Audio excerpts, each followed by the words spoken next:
마블의 코드를 연구하셨다고 했는데 어쨌거나 21세기 초에 이 초는 아마 영화 역사적으로는 가장 흥행한 시리즈가 마블로 기록이 될 거거든요. 근데 개인적으로 저는 영화 팬이긴 한데 그래서 약간 불만도 있어요. 그러니까 무슨 얘기냐면 되게 유치한 어떻게 보면 만화 같은 영화가 너무 성공해서 21세기 초에 영화 역사를 장식하는 게 좀 어떻게 보면 꼰대 같은데 약간 또 그런 거 막 때리고 부수고 만화 같은 거 싫어하는 진영도 있어요. 저 같은 사람들도.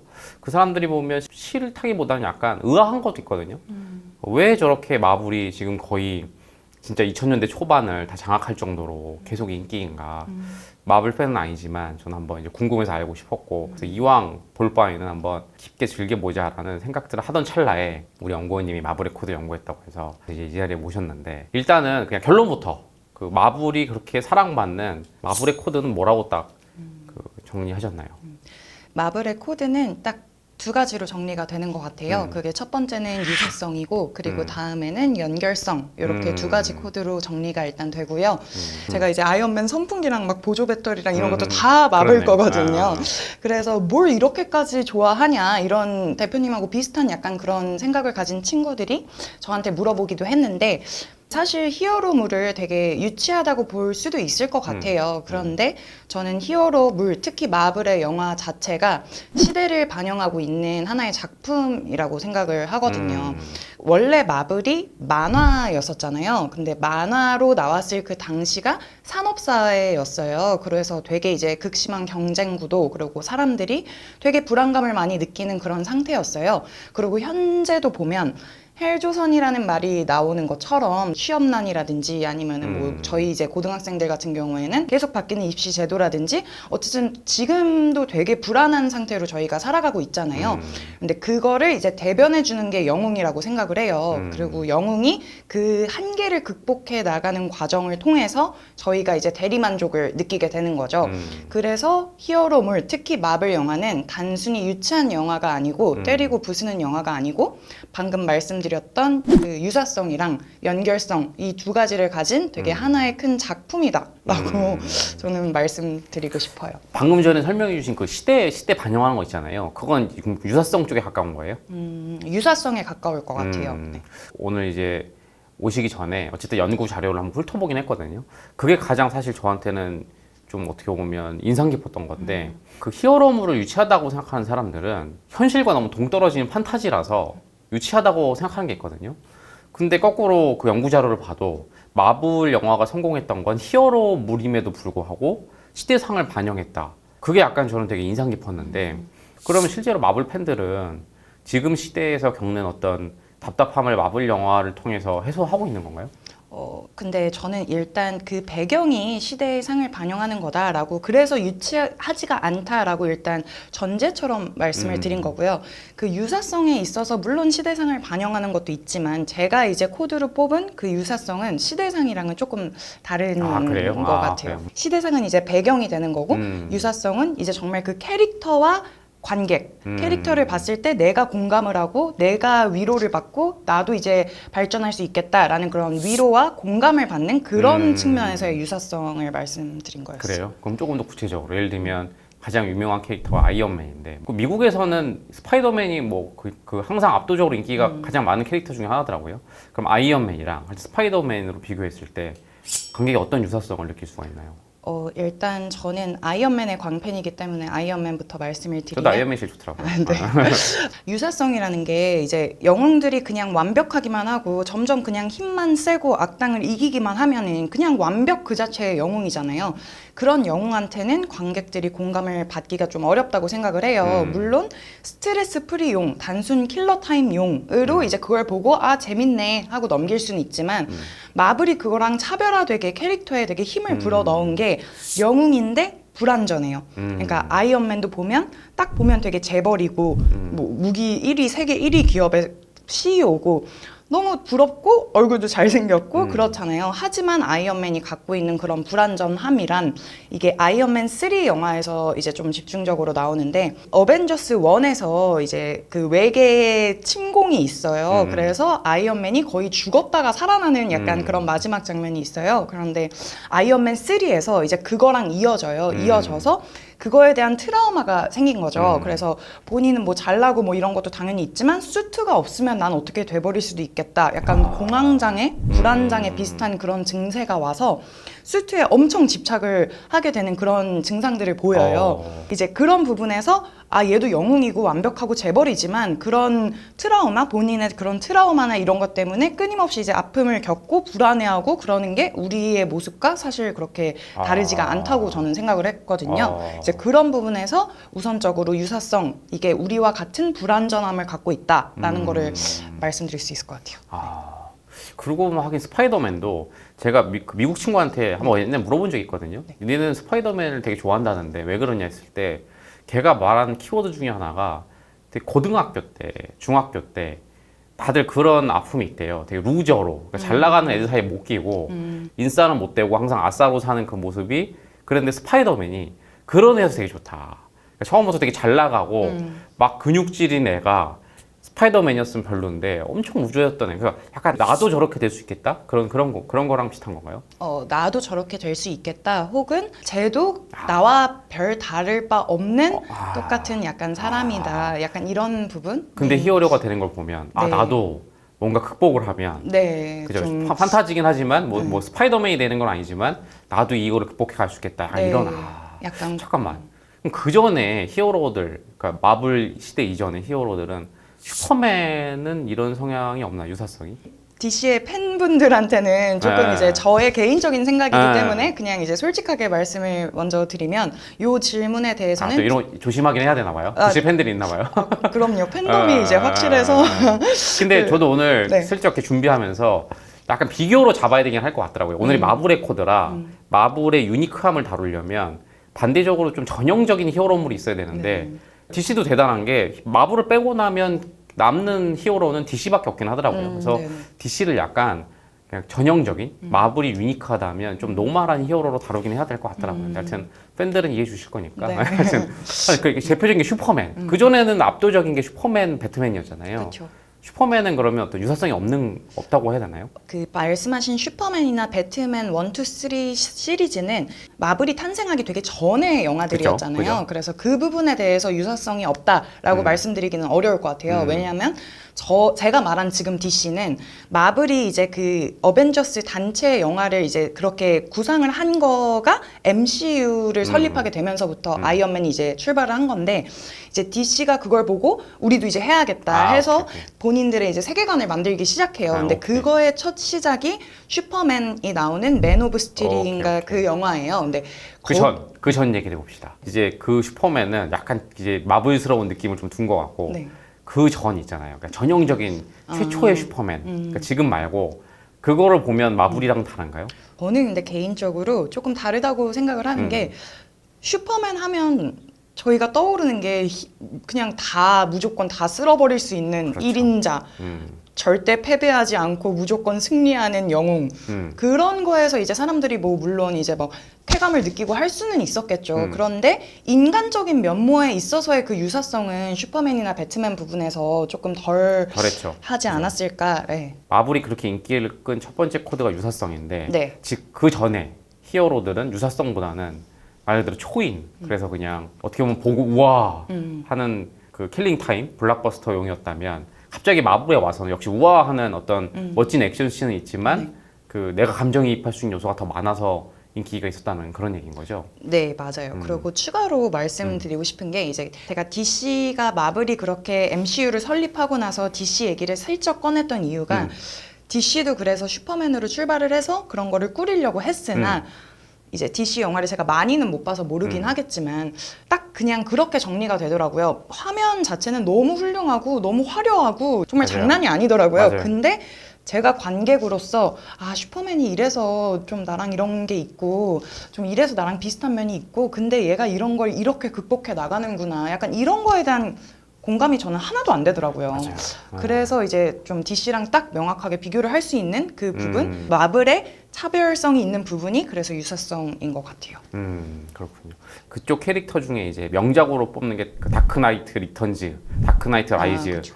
그 크리스토퍼 놀란 네. 감독이 저도 되게 좋아하는데 네. 그 영화는 보면은 지금 오늘 얘기를 듣고 보니까 그 유사성까진 모르겠는데 어떤 되게 현실적인 게 있는 것 같아요. 네, 그 맞아요. 판타지란 느낌보다는 그 거기 나오는 배트맨은 되게 인간이고 네, 맞아요. 아까 말씀하신 그 토니 스타크랑 비슷한 게 네. 막 다쳐가지고 그 집사가 이제 도련님도 늙으셔갖고 몸 생각 좀 해야 된다. 실제로 되게 몸이 아파가지고 되게 체력적으로 떨어진 것도 보이고 그리고 그게 던졌던 가장 큰 화두는 그거였거든요. 그전에는 사실은 악당을 물리치면 무조건 좋은 거였는데 거기서 배트맨이 고뇌하잖아요. 특히 이제 조커가 등장하면서 You complete me. 너가 있어서 내가 있다. 법이라는 테두리를 넘어서 개인적으로 악을 처단하는 걸 집행하는 게 옳으냐라는 화두를. 그러니까 배트맨은 원래 경찰이 못하는 악당을 대신 죽여주는 했는데 어쨌든 법의 바깥에 있는 거잖아요.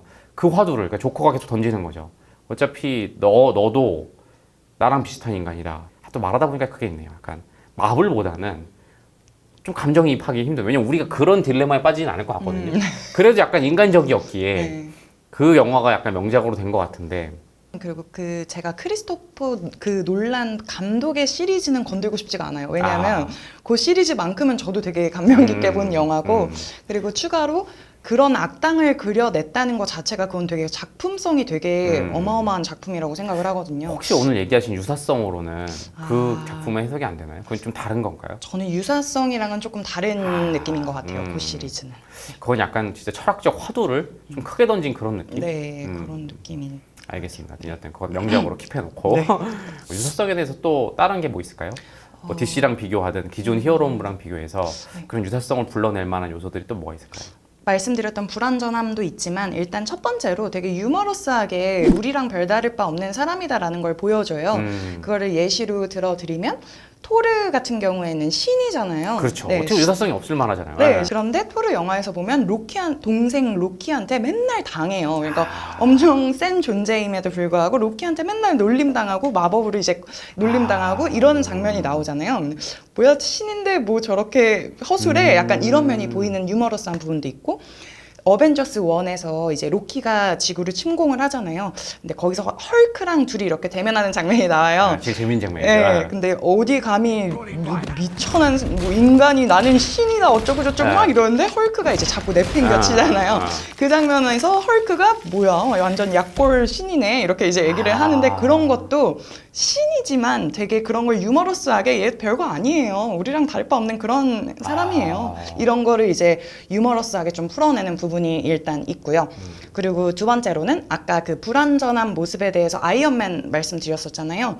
근데 아이언맨 뿐만이 아니라 헐크도 어떻게 보면 지금 사람으로 따지면 분노 조절 장애가 있는 사람처럼 그 비유겠네요. 네, 정말 자기가 화가 나면 컨트롤이 안 되고 그래서 이 모든 사람들이 나를 되게 무서워하고 나를 피하고 이런 거에 대한 본인 스스로의 아픔과 상처도 있을 거 아니에요.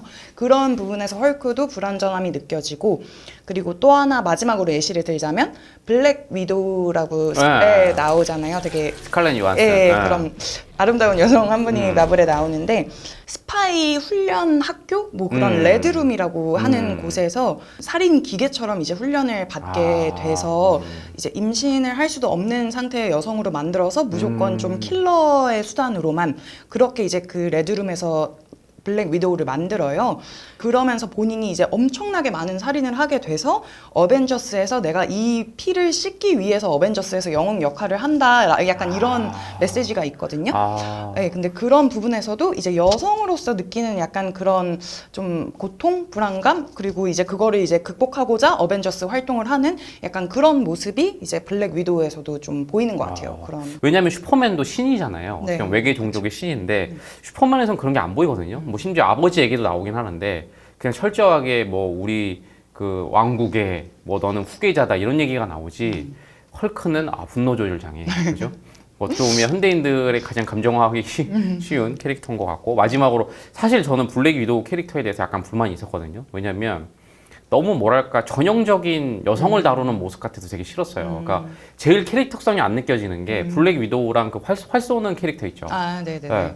그러니까 제가 기억하는 모습은 아이언맨 때 토니 스타크가 비서. 저 여자 섹시하다 내 비서를 네. 뽑아. 네. 이게 마블도 지금 상업적인 곳이니까 약간 예쁘장한 좀 섹시한 여자를 하나 넣어서 나올 때마다 약간 되게 불만이었는데 그 스토리를 들으니까 블랙 위도우도 빨리 솔로 무비를 하나 만들어서 그 여자의 스토리를 좀 다뤄야지 감정이입이 될 것 같은데 혹시 제가 얘기한 대로 하면 이 유사성을 채우기 위해서 솔로 무비가 나올 가능성이 좀 있지 않나요? 근데 이미 지금 마블이 최근에 개봉한 엔드게임을 마지막으로 네. 이제 페이즈 4 단계로 네. 접어들게 되어 네. 이제 블랙 위도우 솔로 영화가 개봉 예정에 있습니다.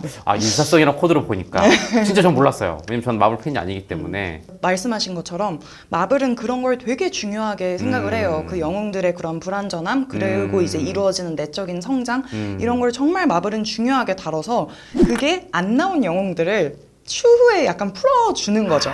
약간 그래서 블랙 위도우도 나오게 되는 거고 꼭 그렇게 풀어주더라고요. 앞에 풀어주지 못했던 영웅들은 뒤에 가서라도 꼭 풀어주려고 하더라고요. 그래서 이제 그럼 그 활 쏘는 친구. 그 친구는 아직 잘 모르겠습니다. 걔는 인기가 없어서 그런가? 인기보다는 아마 블랙 위도우 영화에서 같이 나오지 않을까라는 둘이 좀 친하니까. 예상을 조금 해볼 수 있을 것 같아요. 소름 돋는데요. 유사성으로 보니까 유사성이 약한 캐릭터는 마블이 딱 보고 있다가 그럼 마블도 확실히 이걸 코드로 잡고 있긴 한 거네요. 네, 저는 그렇다고 생각을 합니다. 그래서 옛날부터 스파이더맨 캐릭터를 엄청 욕심내왔다고. 그러니까 원래 마블 건데 네. 소니에다가 팔았는데 네, 맞아요. 워낙 인기 캐릭터라서 소니에서도 잘 안 주려고 네. 했는데 그걸 가져오려고. 왜냐면 아까도 얼핏 말씀드렸지만 감정이입하기 제일 좋은 캐릭터 중에 하나잖아요. 찌질이 고등학생이 우연히 연구소에 놀러 갔다가 어디서나 볼 수 있는 거미에 물려. 거미의 능력을 갖게 된다. 이것도 그런가요? 그럴 수 있는 캐릭터라고 생각을 해요. 그래서 이제 마블이 그 스파이더맨 영화를 이제 선보였잖아요. 소니에서 완전히 스파이더맨이 지금 떨어져 나간 건 아니거든요. 그래요? 계속 붙잡고 있다고 저는 알고 있어요. 소니도 따로 만들어요 또? 스파이더맨 1, 2, 3 그 시리즈들은 소니에서 이제 다 한 거고 그리고 요번에 그 홈커밍 아니면 파프롬 홈 이런 게 이제 마블에서 건드렸던 건데 영화 딱 시작할 때 보면 소니가 같이 떠요, 마블이랑. 그러니까 아직도 계속 붙잡고 있거든요. 그래서 소니 징하네요.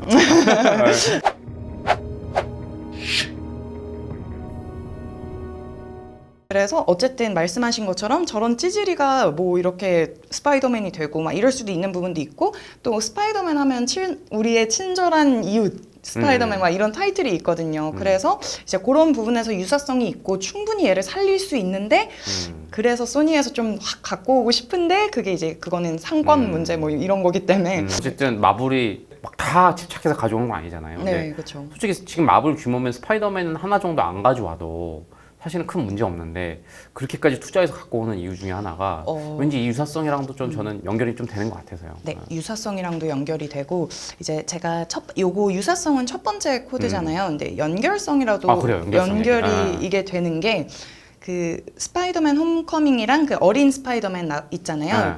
보신 분들은 알겠지만 어벤져스 엔드게임에서도 나오고 아이언맨이 되게 거의 자기의 제자? 정말 아끼는 약간 그런 역할로 나와요. 그래서 요번에 최근에 개봉한 스파이더맨 파프롬 홈에서도 맨 처음 장면에서 이제 아이언맨을 추모한다 뭐 이런 영상도 나오고 스파이더맨 자체가 되게 아이언맨을 그리워하는 그런 장면도 나오고 그래요. 그래서 막 제2의 뭐 아이언맨이 될 것이다 이런 예측도 있고 그런 부분에 있어서 연결성 아이언맨이랑 따졌을 때 스파이더맨은 뗄래야 뗄 수 없는 약간 그게 있기 때문에 그래서 더 조금 욕심을 내고 얘는 우리가 가져가야 된다 하는 게 아닐까라는 생각이 듭니다. 원래 막 원작에서도 그럼 아이언맨, 스파이더맨 그런 관계였던 거예요. 왜냐면 그냥 아주 사업 전략적으로 얘기해 볼게요. 스파이더맨을 사오는데 굉장히 마블이 큰 돈을 써야 했다면 굳이 그 연결성을 안 붙이고 그냥 아이언맨을 예를 들면 뭐 블랙 위도우랑 붙인다든가 헐크랑 붙여도 되는데 굳이 꼭 그렇게 스파이더맨과 붙이려고 했던 이유가 있을까요?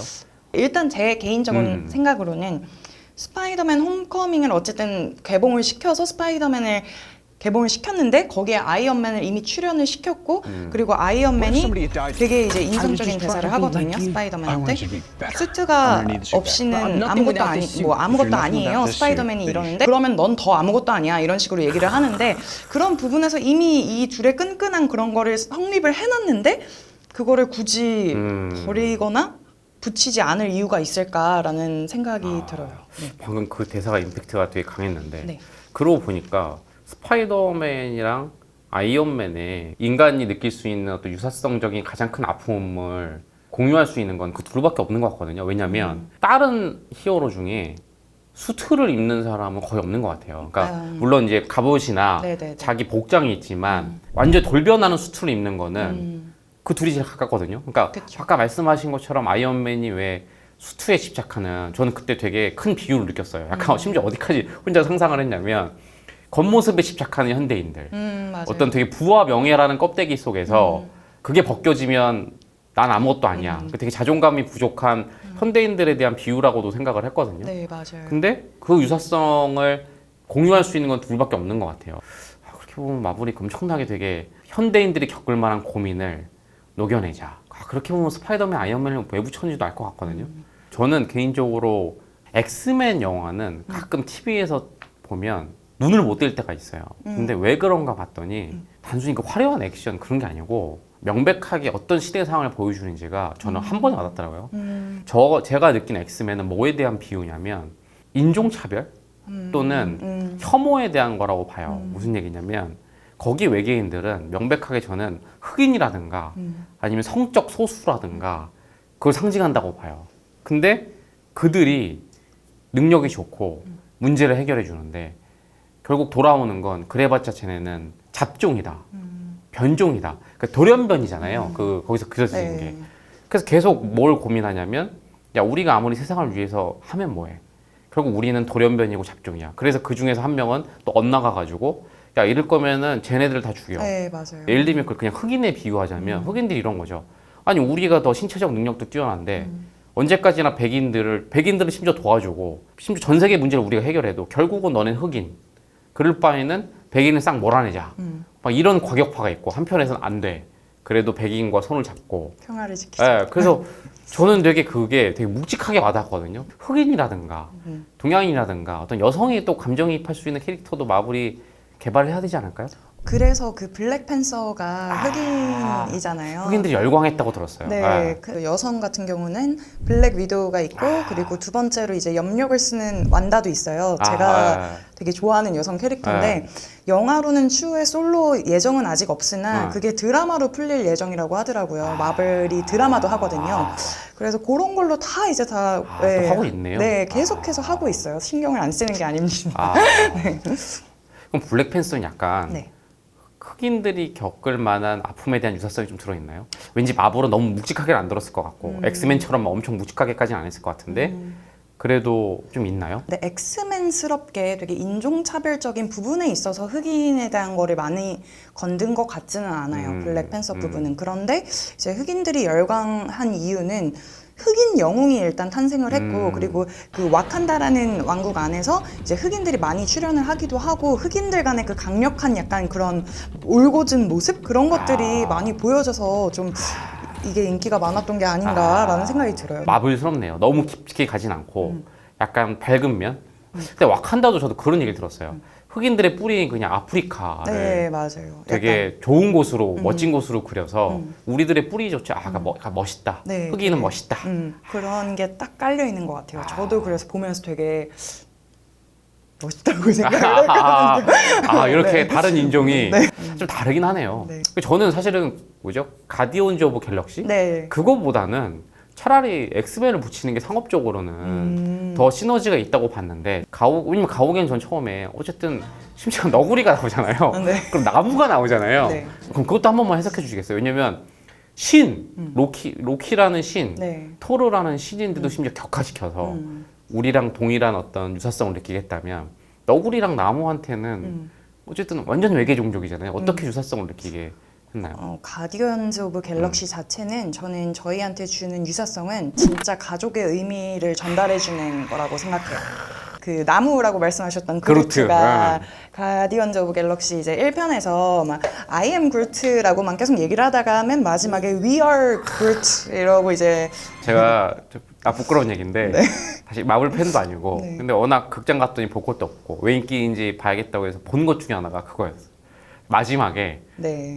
그 부분에서 네. 나 부끄럽지만 눈물이 네, 저도 그랬어요. 눈물이 심지어 팬도 아니고 네. 그 캐릭터를 좋아하는 것도 아닌데 다들 되게 이제 뭐 고아든가 아니면 다들 조금 그런 친구들끼리 만나게 됐잖아요. 가디언즈 오브 갤럭시가. 근데 다들 너무 각자의 색깔이 강하고 처음에는 서로 막 이제 싸우고 막 이러느라 정신이 없는데 진정한 친구 이게 진정한 가족이다라는 의미를 이제 찾아가는 게 가디언즈 오브 갤럭시 1이고 또 가디언즈 오브 갤럭시 2에서는 그 주인공 스타로드의 아버지 가짜 아버지 윤두가 나오는데 윤두가 이제 그 아들을 위해서 희생을 하는 장면으로 마무리가 돼요. 근데 둘이 근데 윤두랑 아들이 그 스타로드랑 정말 항상 티격태격하고 저희가 아빠랑 뭐 그러는 것처럼 잔소리 맨날 하고 뭐라 하고 뭐 그러면서 사랑한단 말은 서로 안 하잖아요. 절대. 그러다가 어느 순간이 되면 알게 되잖아요. 아빠가 나를 진짜 사랑했구나. 뭐 그런 거를 저는 되게 이 편에서 많이 느꼈어요. 그래서 가오갤은 가족 그런 부분에서 유사성을 느낄 수 있다라고 생각을. 1편은 하여튼 친가족은 아니지만 특히 요새같이 이 파편화된 사회에서 어쨌든 그런 따뜻한 인간은 원하긴 하잖아요. 네. 그러니까 나랑 피는 안 섞였지만 어떤 유대감을 느끼고 싶은 거. 그다음에 2는 피가 섞인 가족에 대해서는 무슨 생각을 하느냐. 마블은 되게 무섭네요. 근데 만약에 이걸 가지고 보니까 지금 빨리 연결성 넘어가야 되는데 전 유사성이 좀 재밌어서 네. 마블은 그럼 보면은 예를 들면 거꾸로 제가 각본 가면 쓸 수 있을 것 같아. 그러니까 무슨 얘기냐면 일단 먼저 네. 캐릭터로 보는 게 아니라 현대 사회에서 가장 사람들이 공감할 만한 주제를 다 해놓는 거야. 가족 해체 시대에 의외로 사람들은 가족을 원한다. 근데 1번 친족과의 그 다시 결합되는 거. 2번 친족은 아니더라도 주위 사람들과 사회적 결합. 이렇게 해놓고 이제 그다음 캐릭터를 보는 거야. 어떤 캐릭터가 가장 이걸 잘 붙을까? 그럼 아까 전에 그런 거. 어떤 현대 사회의 그 껍데기에 대한 나의 본질과 껍데기 사이의 갈등. 아이언맨, 스파이더맨. 그럼 얘네 둘이 붙여서 해야겠네? 네. 분노가 사실 많아. 이 분노가 정말 나쁜 것일까? 헐크. 막 이런 거 있잖아요. 그러니까 이렇게 하다 보면은 그래서 블랙 위도우가 좀 약했다는 생각이 드는데 솔로 무비에서 아마 뭘로 풀지 모르겠네요. 어떤 여성의 아픔을 풀지 그쵸. 아니면은 뭘로 풀지 모르겠는데 제가 눈물을 흘렸던 것도 네. 그게 아닐 거거든요. 그 나무가 죽어서가 아니라 진짜 어떤 저렇게 가족이 되는구나. 맞아요. 2는 못 봤는데 네. 보지 않아도 저는 벌써 눈물이 날 것 같은. 투도 정말 눈물이 많이. 제 가장 감정의 저를 그 수도꼭지 중에 하나 가거든요. 아버지와 아들의 관계. 네. 저는 공익광고만 봐도 가끔 울 때가 있거든요. 아들아, 밥은 먹었니? 이거 보고 혼자 집에서 물론 뭐 제가 다 대중적인 건 아닌데 사람들 마음속에 있는 어떤 거를 캐릭터에다가 그렇게 보면 마블 캐릭터는 수단이겠네요. 어떻게 보면. 수단이기도 한데 마블이 그거를 정말 콕 집어서 정말 섬세하게 잘 그려내는 거고 그래서 그게 마블이 가진 정말 강력한 힘이라고 생각을 합니다. 그럼 넘어가기 전에 그래서 그 연구 자료를 제가 읽었을 때 그것도 제가 되게 와닿았거든요. 유사성의 하부 항목 중에 그걸 연구하셨더라고요. 공간? DC와 약간 비교해서 네, 그것도 좀 맞아요. 설명을 해주겠어요? 일단 마블 같은 경우에는 되게 저희한테 친근한 친숙한 그런 장소나 공간들이 되게 많이 나와요. 그래서 예를 들어서 뭐 아이언맨이 뭐 버거킹의 햄버거 같은 거를 그냥 사 먹으면서 뭐 이런 진짜 먹고 싶었는데. 뭐 앤트맨 같은 경우에는 뭐 베스킨라빈스에서 일을 하는 그런 장면도 나오고 다 실제 도시죠. 앤트맨은 샌프란시스코고 뭐 네, 그렇죠. 예. 맞아요. 그러고 뭐 물론 마블도 가상의 도시를 세우기는 해요. 뭐 소코비아라든지 아니면은 뭐 와칸다라든지 뭐 이런 그런 것도 있긴 한데 정말 대부분의 그런 공간들을 현실적으로 제시를 하고 심지어 네. 어벤져스 2를 보시면 이제 그 어벤져스 멤버들이 우리나라에 오잖아요. 네, 서울 상암동이죠. 네. 예. 그러고 이제 블랙팬서 같은 경우에는 이제 부산이 나오잖아요. 이제 그런 부분에서 정말 저희가 더 보다 친근하게 친숙하게 느끼고 마블은 계속 네. 던지네요. 네. 텔레패스를. 이건 너한테도 일어날 수 있는 일이야. 맞아요. 주변에 있어 이런 애들은. 반면에 DC는 그거랑 비교하면 DC 같은 경우에는 거의 그냥 가상세계라고 보시면 될 것 같아요. 그리고 너무 이제 화려한 장면들을 너무 거기에 초점을 많이 맞춰서 그래서 이게 참 공감 부분에 있어서 공감을 하는 부분은 좀 약하다. 약간. 나랑 유사한 유사성이 네. 많이 없다. 마블이 그렇게 인기 큰 것은 내 내적인 거를 충분히 반영한 유사성 또 네. 외적인 것들도 계속 장치를 둬서 충분히 나한테 있을 법한 얘기야. 나도 공감돼. 완전히 나랑 다른 히어로지만 또 다르지 않아. 라는 거를 잘 줬네요. 어떻게 보면 되게 현실적인 내 문제와 환타지 사이에서 왔다 갔다 함을 잘한 것 같은 그런 느낌이 든 것 같습니다. 여하튼 듣고 나서 이게 이 코드가 좋으면 이렇게 막 해석되는 게 많아서 저도 신나서 여기까지 이것저것 해봤는데 그 이제 두 번째 코드로 드디어 한번 넘어가 봅시다. 연결성. 연결성은 뭔가요? 연결성으로 넘어가기 전에 유사성 부분에서 살짝 추가할 부분이 있는데 얼마든지. 그 아이언맨이나 스파이더맨이나 뭐 헐크 얘기 다 하면서 되게 그 불완전하고 고통하고 고뇌를 갖고 있다. 부분에서 우리랑 되게 닮아 있다라고 말씀을 드렸잖아요. 근데 그것도 되게 첫 시작에서 중요한 부분이고 그러고 나서 그 영웅들이 성장해 나가는 그 모습들도 되게 핵심적인 부분이거든요. 근데 그 부분을 살짝 빼놓은 것 같아서 내면의 성장을 이루는 것까지 그러니까 예를 들어서 아이언맨 같은 경우에는 수트에 그렇게 집착을 하다가 이제 본인이 진짜 아이언맨이다라는 그거를 이제 깨닫게 되는 그 순간이 마지막에 나와요. 그래서 그 완전 유명한 대사 있잖아요. I am Iron Man 하고 이제 아이언맨 3 때 딱 이제 종료가 되는데 그런 부분이라든지 스파이더맨도 아이언맨한테 그렇게 조언을 받고 수트 없이 자기가 맨 처음에 만들었던 완전 허름한 수트를 입고 그리고 위기 상황을 모면하게 돼서 수트가 문제가 아니라 나 자체가 그냥 스파이더맨이고 나 자체가 아이언맨이구나 약간 그런 내적인 성장을 이뤄가는 영웅들의 모습 그거를 보면서 우리가 나도 이제 저렇게 좀 이제 성장해 나갈 수 있겠다 아니면 성장해 나가고 싶다 이렇게 극복할 수 있겠다 그런 거에서 유사성을 좀 느끼는 부분도 있다는 거를 추가적으로 말씀드리고 싶습니다. 그 얘기 들으니까 완전 또 소름 돋네요. 내가 마블 영화를 너무 우습게 봤구나. 다시 봐야겠구나. 왜냐면 방금 말씀하신 건 아까도 높이 말씀드렸는데 저희가 항상 말하는 자존감, 자신감에 대한 완벽한 비유라고 보거든요. 외모를 꾸민다든가 아니면 사람들이 우아할 만한 어떤 부와 명예로 껍데기로 살아가지만 그게 자기가 진짜 아니라는 걸 고민하거든요. 근데 사람들이 두려운 건 진짜 내 모습을 보여주면 인정받지 못할 거다. 진짜 내 모습은 너무 추하고 약하다. 그런 찰나에 이제 토니 스타크는 그걸 벗어던지고 그죠? 상관없다. 수트가 없어도 나는 아이언맨이다. 나는 이렇게 멋진 사람이다. 그다음 스파이더맨 그게 되게 감동이었어요. 전 그 부분은 못 봤지만 아주 멋있는 수트를 개발할 게 아니라 처음에 개발한 쫄쫄이 추리닝 같은 걸 딱 입고 이런 어떤 그게 어떻게 보면 겉모습에 집착하는 인스타그램 세대에 대한 비유거든요. 네가 아무리 멋진 옷을 입고 아무리 한정판 옷을 입어도 결국은 그냥 후줄근한 후드티 하나 입고 보여줬을 때 그게 진짜 네 모습이고 그걸로 인정받아야지 외적인 걸로 강해져봤자 그것은 아무 의미 없다라는 저희가 항상 했던 말을 마블은 그런 방식으로 히어로를 통해서 푸는 것 같거든요. 그래서 마블이 인기 있군요. 어떻게 보면 어떤 자존감, 자신감 수업보다 가장 요즘 세대에게 맞는 그런 멋진 수단인 것 같다는 생각이 좀 들었어요. 네, 맞습니다. 성장. 그렇게 보니까 확실히 인기 있는 캐릭터들은 왜 인기인지 알겠네요. 왜냐하면 지금 말씀하신 내면의 고뇌 그리고 결국은 성장.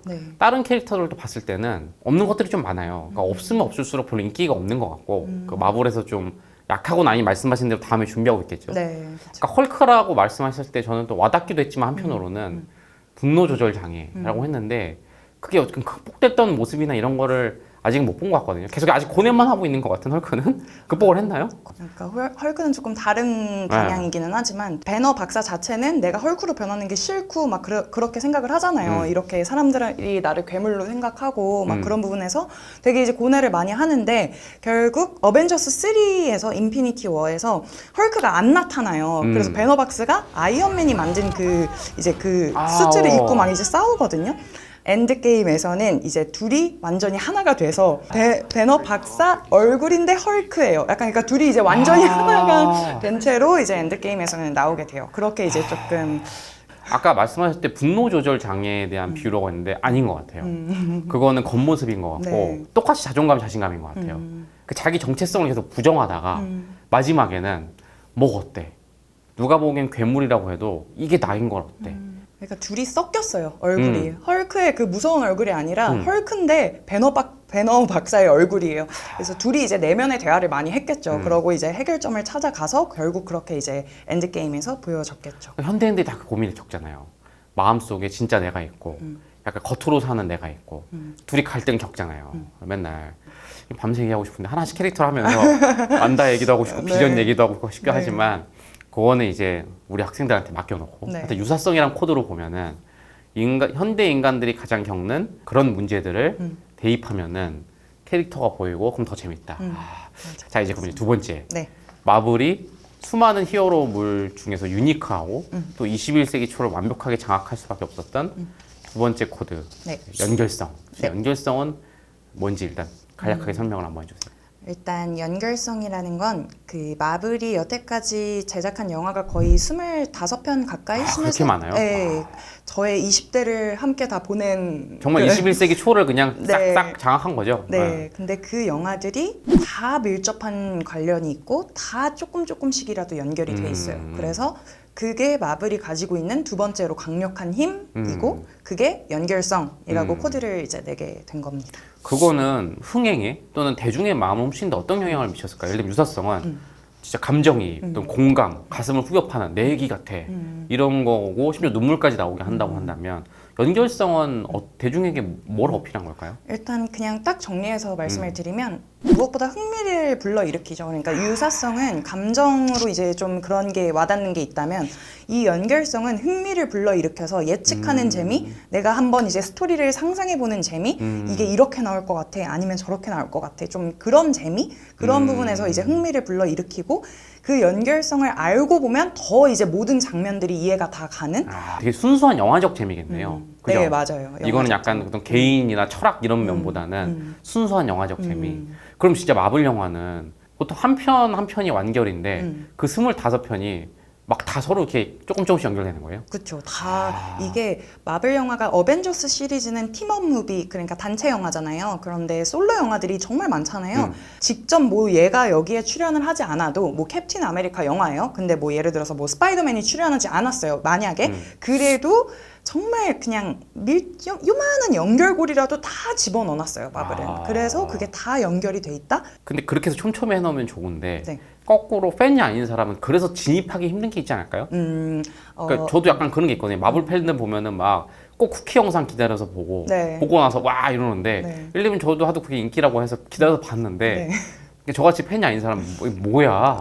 일단 뭐 쿠키 영상 같은 부분은 네. 그럴 수 있을 것 같아요. 왜냐하면 이제 다음 편 아니면은 앞으로의 마블 영화에 대한 단서나 실마리를 주는 역할을 하기 때문에 뭐 전 영화를 못 봤을 때 이해 못할 수 있고 제가 왜 갑자기 나와서 저런 걸 하지? 약간 이렇게 생각할 수는 있는데 쿠키 영상은 말 그대로 쿠키 영상이잖아요. 영화 자체에서 관객이 이해하지 못하면서 볼 수 있는 건 아니라고 생각하거든요. 저는 이제 영화 자체는 조금 몰라도 그래도 어느 정도 얘가 이런 기승전결로 이렇게 끝나는구나 라는 거 자체는 이해할 수 있도록 마블이 만들되 이제 본인들만의 이제 강력한 그 포인트로 쿠키 영상이나 그런 거를 이제 덧붙인 거 플러스 알파로 그렇게 생각을 마블 해요. 무섭네. 그러니까 다르게 보이는 거네요. 저한테는 그냥 와 때리고 부셨어 재밌네.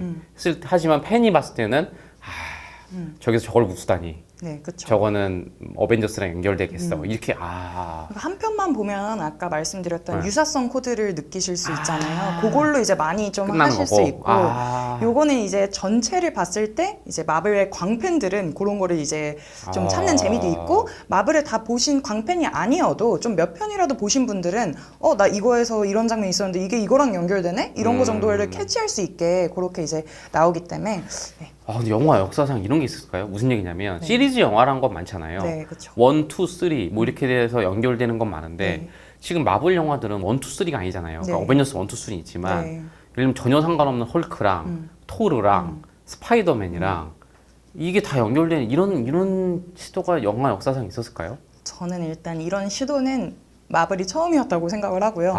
여태까지 당연히 시리즈물이 있었죠. 아까 말씀하셨던 그 엑스맨도 있었고 뭐 그랬지만 이제 마블이 이런 거를 정말 이렇게 소름 돋게 구축을 한 거는 마블 같은 경우에는 정말 바닥부터 아이언맨을 시작으로 하자라고 얘네가 마음을 먹었을 때부터 정말 그냥 탑을 쌓는다고 생각을 하면 하나하나를 다 쌓았어요. 그래서 단체 영화 만들고 또 쌓고 단체 영화 만들고 이렇게 탄탄하게 기반이 탄탄해야 했다고 할까요? 그러니까 처음부터 이걸 노리고 한 거라 이거죠. 그쵸. 이 그림을 이미 다 생각을 하고 그러고 이제 쌓아 올린 거죠, 마블은. 그래서 천재가 한 명 있겠네요, 거기도. 그럼 케빈 파이기라고 케빈 파이기 많이 들었어요. 마블 MCU의 수장. 네. 그 사람 인터뷰나 이런 것들을 본 적이 있거든요. 스타워즈의 광팬이었다고. 네, 맞아요.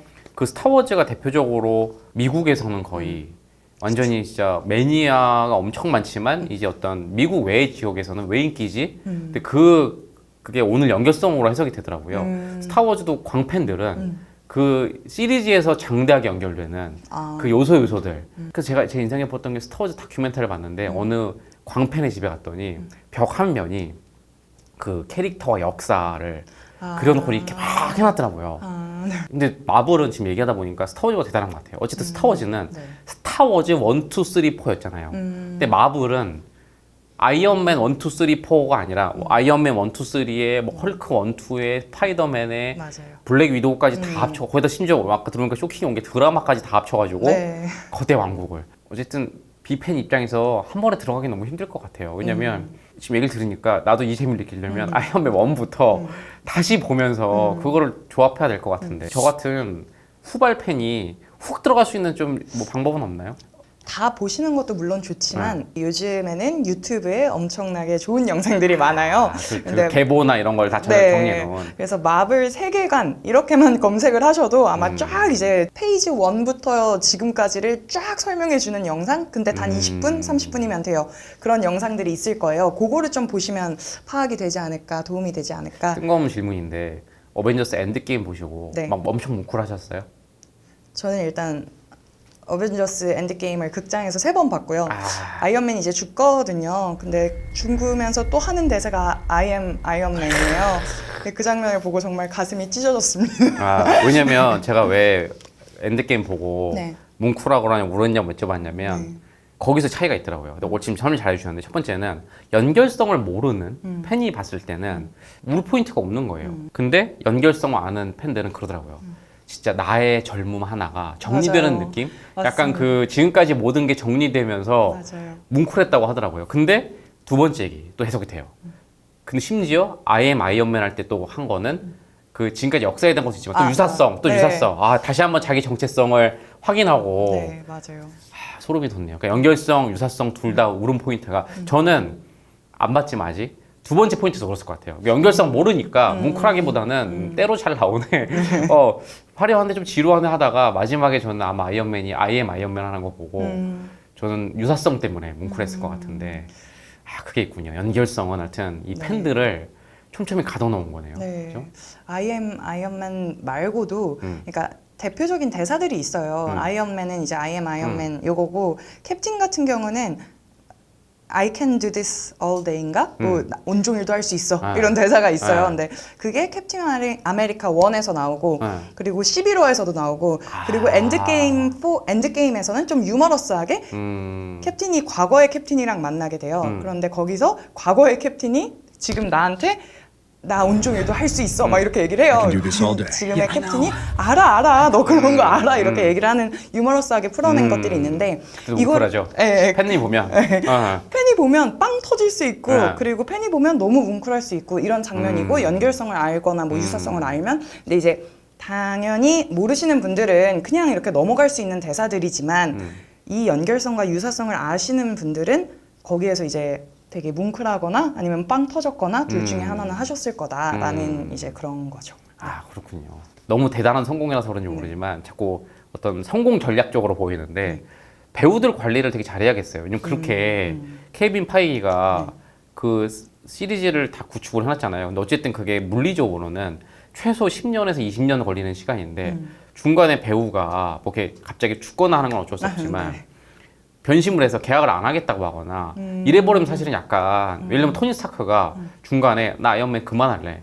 그래서 만약 다른 인물로 바뀌면 아무래도 감정이입하기가 좀 그런 게 있죠. 사실 그래서 페이지를 좀 잘라놓은 것 같다는 갑자기 저는 생각이 들거든요. 무슨 얘기냐면 한 배우 가지고 영원히 갈 수 없고 스파이더맨도 어린 캐릭터여야 되는데 물론 뭐 진짜 치밀하게 케빈 파이기가 기획을 했으면 늙은 스파이더맨까지 이렇게 확장할 수 있는데 그런 이슈는 좀 있지 않나요? 어떤 배우가 바뀐다라든가 이런 거에 대해서 아이언맨을 죽인 것도 혹시 그래 죽인 게 아닐까요? 왜냐면 우리의 로버트 다우 주니어는 계속 늙고 있고 그럼요. 후계자한테 넘겨줘야 되니까 이제 약간 잘라는 상황에서 죽인 거 아닐까요? 그건 어떻게 생각하세요? 근데 그 뭐 배우는 사람이기 때문에 계속 말씀하신 것처럼 늙고 이거를 이제 또 계승 이제 뒤이어 받아서 이제 해야 되는 또 다른 캐릭터도 있을 것이고 그런 것들은 이미 케빈 파이기의 머릿속에 구상이 다 돼 있는 상태이지 않을까. 왜냐하면 그런 연수까지도. 네, 저는 그렇게 생각을 해요. 그러니까 그냥 연결성 차원에서 물어보는 거예요. 아이언맨을 꼭 죽이거나 페이지 3에서 없앴어야 될까? 예를 들면 아이언맨 10까지 해서 다른 측면에서 한번 물어보거든요. 혹시나 마블 팬이 보시기에 아니다. 그럼 뭐 지루해져서 마블은 그렇게 안 한다든가. 왜냐면 어쨌든 역사성을 이어 오려면 한 캐릭터가 100년 가는 것도 필요할 수도 있을 것 같아서 여쭤보는 거거든요. 일단 배우와의 계약이 있을 것이고 네. 근데 그 부분은 제가 건드릴 수 있는 부분은 아닌 것 같고 일단 정말 오래 마블 MCU를 정말 오래 이끈 두 명이 아이언맨이랑 캡틴이에요. 그런데 그 두 명을 갖고 계속 가도 되겠죠. 근데 이제 유종의 미를 거두게 하는 역할을 한 영화가 엔드게임이고 그렇게 한 이유는 얘네 모든 것들을 지금 펼쳐서 이미 얘기를 많이 해줬고 그거를 이제 좀 이제 정말 이제 정말 마블의 팬들이 이렇게 좀 이럴 수 있게 엔드게임에서 마무리를 짓고 또 이제 새로운 시작을 하고자 그런 게 아닐까. 네. 지금 좋은 얘기 해주셨어요. 하긴 한 캐릭터로 풀 수 있는 얘기는 한계가 있고 또 만약에 오늘 유사성의 코드로 보면 이미 유사성으로 보여줄 걸 다 보여줬는데 그러니까 예를 들면 아이언맨을 통해서 저는 그 마지막 대사를 들으니까 진짜 작가가 보여주려고 했던 건 정체성의 싸움이었던 것 같아요. 저도 엔드게임을 마지막으로 아이언맨이 이제 죽었을 때 저는 너무너무 아쉬웠어요. 앞으로 아이언맨을 볼 수 없다는 것 자체가 너무너무 아쉬웠고 더 이상 I am 아이언맨 대사를 듣지 못한다는 것도 너무 아쉬웠는데 지금 몇 번 보고 이렇게 생각을 해보니까 아 정말 마블에서 잘 끝냈다. 그래도 그죠. 정말 잘 보내줬다. 아이언맨을 아이언맨답게 그리고 이게 맞는 것 같다라는 생각이 들더라고요. 어느 순간 되니까. 정말 박수 칠 때 떠나게 한 거네요. 네, 약간 그런 느낌인 것 같아요. 그냥 들을수록 저는 이 마블을 우습게 보면 안 되겠구나 이런 생각을 하네요. 네. 이게 만약에 지금 어쨌든 한 20년 이어온 건가요? 작년 2018년이 10주년이었거든요. 아, 그래요? 네, 그래서 11년? 네, MCU는 그렇고. 그냥 이거 다른 얘기긴 하지만 네. 인간의 능력은 한계가 있다고 봤을 때 네. 케빈 파이기가 이제 더 잘해낼 수도 있지만 근데 10년밖에 안 됐으면은 최소 10년은 더 갈 수 있을 것 같고 네. 100년까지는 모르겠어요. 근데 100년으로 마블을 무시하는 게 아니라 100년까지 가면 그건 일단 인간의 능력을 넘어선 또 신의 능력이라 그런 초인적인 인간이 과연 있을 수 있느냐 이거로부터 전제로 출발하는 건데 앞으로 최소 10년에서 20년은 더 갈 수도 있을 것 같다는 생각이 들지 않아요? 네, 그리고 케빈 파이기가 어떤 인터뷰 영상에서 그런 말을 했었어요. 그게 2030년대였나 2020년대였나가 지금 잘 기억이 안 나는데 그때까지의 그림을 우린 벌써 다 구상해 놨다 이렇게 얘기를 하는 영상을 제가 봤었거든요. 그래서 앞으로도 계속되지 않을까 약간 그런 생각이 듭니다. 자 그럼 이런 재밌게 이렇게 주제를 바꿔봅시다. 이런 대단한 마블이 거꾸로 이제 새로운 페이지를 맞이해서 삐걱거리고 추락한다면 왜일까? 근데 저는 이미 머릿속에서 계산이 끝났어요. 오늘 얘기하신 딱 그대로인 것 같아요. 근데 연결성은 계속 살아있을 것 같아요. 왜냐면 자기네들 캐릭터고 이미 구상이 끝났다는 건 연결성을 되게 촘촘히 잘 해놨다는 거니까 유사성에서 이런 것 같아요. 아까 아이언맨이 끝났을 때랑 이게 비슷한데 새로운 캐릭터가 나왔는데 감정이입이 안 되는 거야. 네. 그럼 어떤 현상이 제가 감히 예측을 해볼게요. 오늘 너무 좋은 코드를 주시니까 막 해석이 되는 거야. 팬들한테는 열광적이야. 근데 예전만큼 막 1000만짜리는 안 나와. 왜냐면 괴리. 왜냐면 이게 대중가요에도 이런 스타들이 많거든요. 처음에 대중과 이 매니아를 모두 만족시키는 노래로 계속 확장해 가다가 어느 순간에 균형을 잃어서 너무 대중으로 가버리면 골수 팬들이 날아가고 근데 거꾸로 골수 팬들한테 딱 맞춰. 무슨 얘기냐? 자, 마블이 새 캐릭터를 만들었어요. 연결성은 끝내줄 것 같아요. 골수 팬들은 그 스파이더맨 때 나왔던 게 별로 연결되는구나. 근데 만약 그 새로운 캐릭터에 유사성이 없으면 그러니까 저같이 그 연결성이 아직 끼어들지 않은 대중이 갔을 때는 나는 나 같은 얘기를 듣고 싶어서 왔다고 아니면 하다못해 더 때려 부수라고 하는데 계속 마블이 연결성에만 집중하면 그런 괴리가 일어날 것 같아요. 계속 마블은 시대상도 봐야 될 것 같아요. 어쨌든 인간이 딱 들었을 때 언제 감정이입하냐면 내가 지금 가장 고민하고 있는 문제에 대해서 하게 되잖아요. 그쵸. 그러니까 예를 들면 지금 청년들이 겪는 문제라든가 지금 전 세계적인 어떤 그런 혐오라든가 분노라든가 뭐 사람들끼리 분열되는 거라든가 빈부격차가 심해진다든가 이런 것들을 물론 너무 무겁지 않게 마블스럽게 좀 라이트하게 캐릭터에 잘 넣지 않으면 마블은 망할 것이다. 근데 제가 이렇게 감히 얘기하는 건 마블을 망할 거라는 얘기 아니라 네. 그만큼 유사성 연결성은 강한 코드 같아서요. 근데 제 얘기 어떠세요? 그렇듯하지 않아요?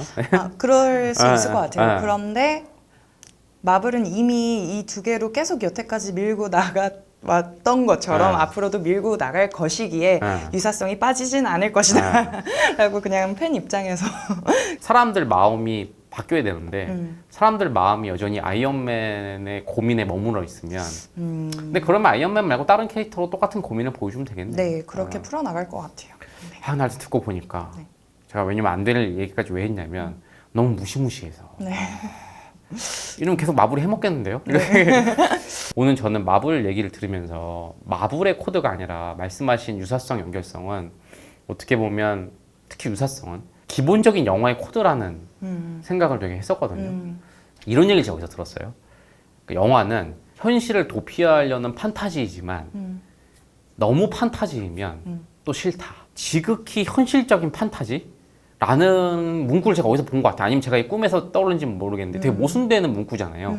저는 이게 영화의 코드라고 보는 게 너무 꿈과 희망이면 물론 그걸 좋아하는 영화 팬들도 있지만 아예 현실을 잊고 하지만 그러면 왠지 그냥 너무 허무하고 지극히 현실만 보여주면 다큐 같아서 답답하고 내 답답한 현실에 딱 발을 딛고 있지만 왠지 그게 쉽게 극복될 것 같은. 근데 오늘 얘기를 들어보니까 마블이 그걸 노린 것 같거든요. 왜냐면 처음으로 돌아가서 마블을 별로 안 좋아하는 사람들은 판타지라고 생각하거든요. 예를 들면 얼마 전에 이제 어쨌든 전 세계에서 가장 좋은 작품이라고 인정받은 기생충이라는 영화가 지극히 현실적인 판타지라고 맞아요. 저는 생각을 하거든요.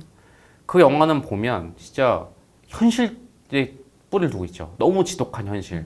근데 그거를 되게 판타지적으로 풀어냈어요. 그래서 지금 말씀하신 거대로 되면 유사성이 있어요. 요즘 우리들이 겪는 문제를 감정이입할 수 있거든요.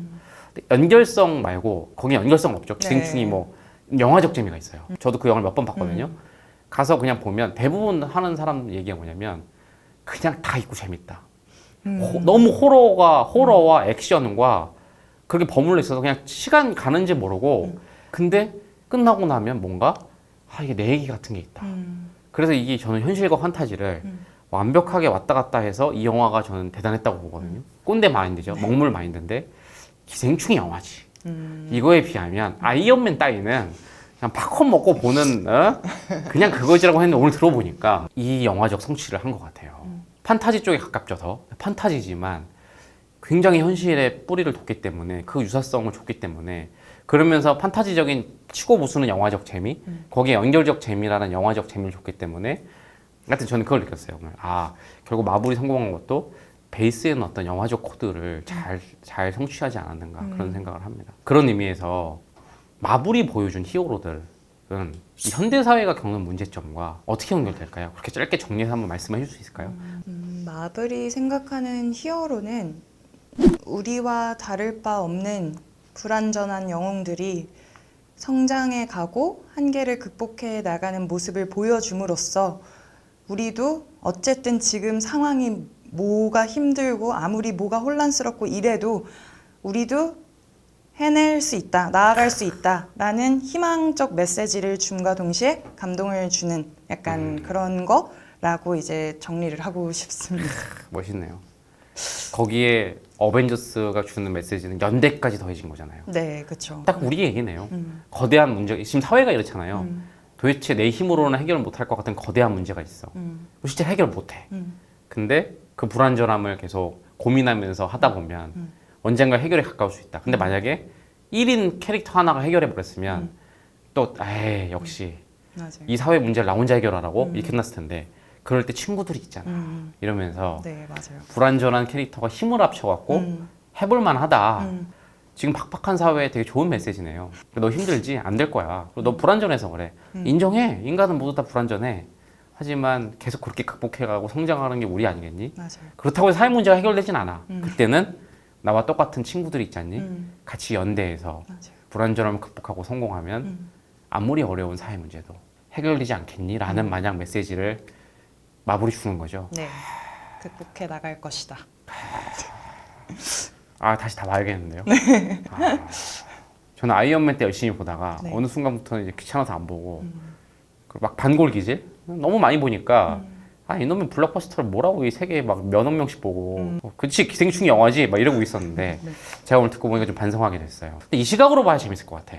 이거를 안 하고 보면은 그냥 때려 부수는 영화지 이렇게 볼 것 같은데 이걸 알고 보면은 그래서 제 친구들이 그렇게 얘기를 했던 것 같아요. 뭘 그렇게까지 마블에 열광을 하냐, 뭐 그거 유치하다. 그러고 어벤져스 4를 제가 봤을 때 유명한 대사 또 하나 있어요. 어벤져스 어셈블 이러고 이제 다 같이 치러 들어가거든요. 근데 저는 그때 정말 여기서부터 소름이 쫙 돋았거든요. 아셈블. 근데 제 친구는 옆에서 제가 막 이러고 보는 걸 보고 왜 저러는 거야? 너무 유치했대요. 자기는 그 장면이 너무 유치해서 막 창피했대요. 근데 저는 너무 소름이 돋고 왜냐하면 그 대사도 저는 마블 코믹스에서 그 만화에서 이미 나왔던 대사라는 걸 알고 있었고 그래서 저는 너무 소름 돋은 채로 그렇게 봤었는데 이제 일반 이런 거를 이제 모르고 보시면 단순히 유치한 영화 아니면 아 저게 뭐야 이럴 수는 있으실 것 같아요. 근데 오늘 이제 코드를 말씀을 드렸으니까 그거를 기준으로 잡고 보시면 더 이제 깊게 마블을 보시지 저는 않을까. 그 장면을 안 봤는데도 네. 진짜 지금 제가 소름 돋았거든요. 유사성과 연결성의 파도가 밀려왔어요. 어셈블 이 단어 하나에 사회적 연대하자라는 유사성과 네. 연결성은 저는 모르지만 말 그대로 연결이잖아요. 근데 캡틴이 말해버린 거예요. 연결. 어셈블을 뭐 어셈블은 합치다라는 단어지만 연결이라고 말해버린 거잖아요. 그러니까 사실 우리가 코드를 연구하고 코드를 자꾸 얘기하는 게 이거잖아요. 뭐냐면 그러니까 저희는 이거에 관심 많은 거잖아요. 인생이 어차피 한 번뿐인 인생이고 여러 가지 경험을 한다. 근데 겉핥기로 대충 하지 말고 그 한 경험 하나를 깊게 해야 소중한 우리 한 번뿐인 인생을 만끽할 수도 있는 거고 그렇게 깊어지다가 완전 밑바닥까지 깊어져서 내 척추를 자극하는 거는 직업으로까지 삼으면 그게 행복이다라고 하는 것 같은데 마블 직업으로 삼지는 않겠지만 어쨌든 저도 이미 제 인생에 상당히 많은 시간을 마블 영화에 썼었거든요. 근데 그 시간을 우리 제인 연구원님만큼 깊게 전율하지 못한 것 같아요. 근데 우리 둘의 차이는 뭐냐? 그 코드죠. 유사성과 연결성을 알고 보신 제인 씨는 그 3시간을 되게 아주 충만하게 보내신 거고 저는 그냥 팝콘 먹는 시간으로 보낸 거고 마블에 투자하신 20대를 그 순간순간만큼은 엄청 충만하게 보내신 것 같아요. 전 되게 부러워요. 네. 우리 친구들도 이게 저희가 코드를 연구하는 이유고 코드를 알았으면 하는 이유다라는 거를 마블을 통해서 잘 전달한 것 같습니다. 너무 멋진 연구였던 것 같습니다. 이거는 어떻게 길이 남아야 돼? 물론 지금 왜냐면 걱정되는 게 뭐냐면 마블은 지금 들어보니까 팬들이 많아서 아까 말한 것처럼 이미 유튜브나 이런데 마블에 대해서 분석한 영화 평론가도 많고 하긴 할 것 같아요. 맞아요. 그 사람들에 비해서 또 우리가 뭐 훨씬 월등하다 이렇게까지는 또 아닐 수는 있지만 오늘 마블을 떠나서 하여튼 더 깊은 영화까지 얘기를 했기 때문에 우리 콘텐츠도 되게 가치 있지 않는가라는 생각을 하면서 정말 멋진 연구였다고 저는 말씀드리고 싶어요. 혹시 마블의 팬이나 연구자로서 그냥 네. 못했거나 네. 아니면 뭐 마무리 짓는 말로 하고 싶은 얘기가 있으세요? 일단 저는 마블을 연구하면서 더 느끼게 됐는데 이게 단순히 그냥 재미로 볼래야 볼 수도 있었던 건데 제가 이제 너무 많이 좋아하는 영화고 그리고 요번에 연구하면서 저도 더 공부하게 된 부분들도 있고 그러면서 이거를 확실히 포인트를 짚고 보니까 진짜 감동도 그렇고 더 그런 게 크구나 라는 생각이 들어서 앞으로 뭐를 내가 하게 되더라도 뭐를 하게 될 때 좀 그런 것들을 깊숙이까지 파서 그런 거 포인트를 잡고 좀 나아가자라는 생각도 이번 연구를 통해서 많이 하게 됐고 그리고 마블을 유치하다고 생각하시는 분들께 디스하는 거는 전혀 아니지만 이 두 가지 코드를 보고도 유치하다고 말씀하시면 어쩔 수 없어요. 그런데 이 두 가지 코드 잡고 보시면 분명히 감동과 전율이 그거를 느끼실 겁니다. 네. 그렇네요. 여러분한테 마지막으로 드리고 싶은 거 제가 이 제인 연구원님이 아까 연구 자료 중간에 말씀드렸잖아요. 실제로는 어마어마합니다. 오늘 얘기 말 못한 게 되게 많아요. 이 자료 보면은 도식도도 막 그려놨어요.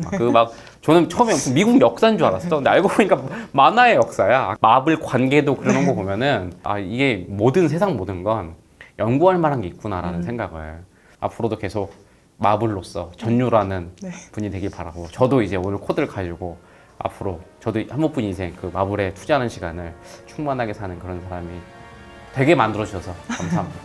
감사합니다. 수고 많으셨어요. 수고하셨습니다. 네.